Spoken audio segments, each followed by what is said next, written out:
চলো দেখে নেওয়া যাক এখন তোমার পার্টনার তোমাকে কি মেসেজ দিতে চায়। এখন তোমার পার্টনার তোমাকে কি মেসেজ দিতে চায়। Message of your partner. First message, habits. I don't know if we will ever change.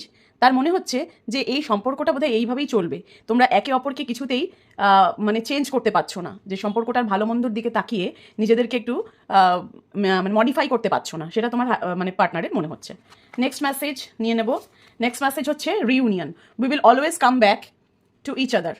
আমাদের কিন্তু সবসময় আমরা ফিরে আসবো। এটা ভীষণ পাওয়ারফুল কার্ড, ভীষণ ইম্পর্টেন্ট কার্ড, রিউনিয়ন। তার মানে তোমার পার্টনার কিন্তু তোমার সাথে রিউনিয়ন চাইছে, তোমার পার্টনার তোমার সাথে রিউনিয়ন চাইছে এবং তোমাদের রিউনিয়ন খুব শীঘ্রই হবে।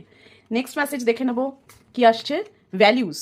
We have to many differences. তার মনে হচ্ছে তোমার এবং ওর মধ্যে অনেক পার্থক্য রয়েছে, তোমার এবং ওর মধ্যে অনেক পার্থক্য রয়েছে। নেক্সট মেসেজ দেখে নেব। ব্রোকেন। I feel shattered. এই যে তোমাদের একটা ডিস্টেন্স তৈরি হয়েছে, এতে কিন্তু পুরোপুরিভাবে ভেঙে পড়েছে এবং ওর মনে হচ্ছে যে আবার কিন্তু আমরা রিউনাইট হবো, কিন্তু মানে মাঝখান থেকে এত সমস্যা। I feel shattered about this situation. আমি এই সিচুয়েশনে একদমই ভেঙে পড়েছি। নেক্সট আরেকটা মেসেজ দেখে নেব কি মেসেজ আসছে। Unexpected outcome. বাহ, এই যে রিউনিয়ন হবে সেটা তুমি আগে থেকেই জানতে পারলে। এমনভাবে রিউনিয়নটা হবে যেটা তুমি কল্পনাও করতে পারোনি। Things didn't go the way I planned. যেভাবে ও প্ল্যান করবে বা তুমি প্ল্যান করবে, কোনো প্ল্যানিংয়ে কিন্তু খাটবে না, কারণ তোমাদের রিউনিয়নটা পুরোপুরি ডিভাইনের হাতে আছে এবং ডিভাইন যখন তখন ম্যাজিক করে তোমাদের রিউনিয়ন করে দেবে।